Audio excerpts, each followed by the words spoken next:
Assalamualaikum. Aidil sini, duduk sini. Acik nak jumpa kejap. Kejap je. Minggu tu berapa hari tak datang? Ha? 3 hari. Sebab apa? Cuba cerita kenapa? Jujur je, jujur. Jujur je. Tak payah malu, tak payah. Ha? Bangun lambat. Malam tidur pukul apa?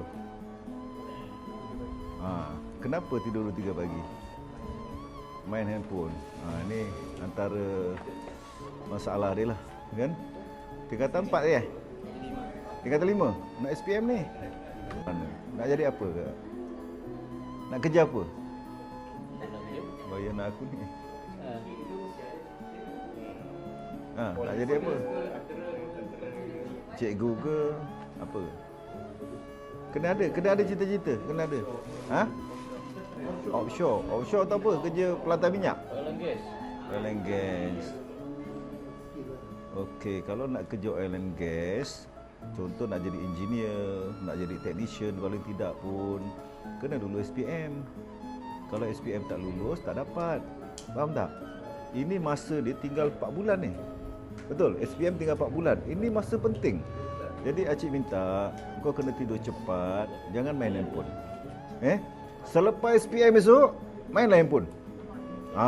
Tak tidur malam pun tak apa.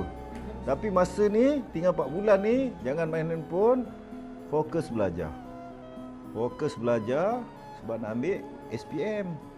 Nak besok nak kerja bagus, nak kerja jadi offshore ke, nak jadi technician ke, nak jadi engineer. Ini masa dia. Sebab jangan sampai nanti kita menyesal. Masa yang ada kita tak pakai ni, kita sia-siakan, nanti menyesal.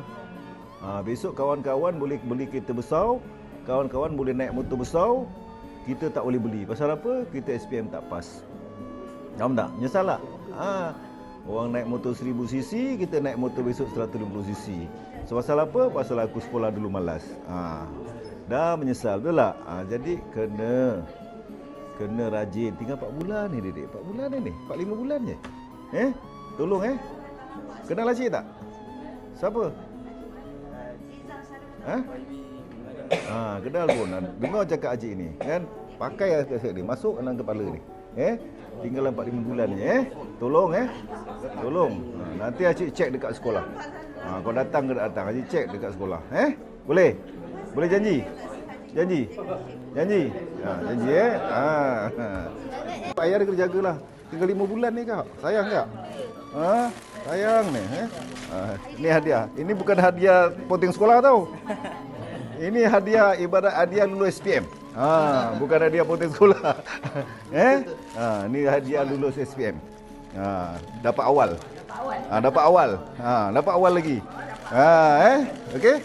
Janji Okey.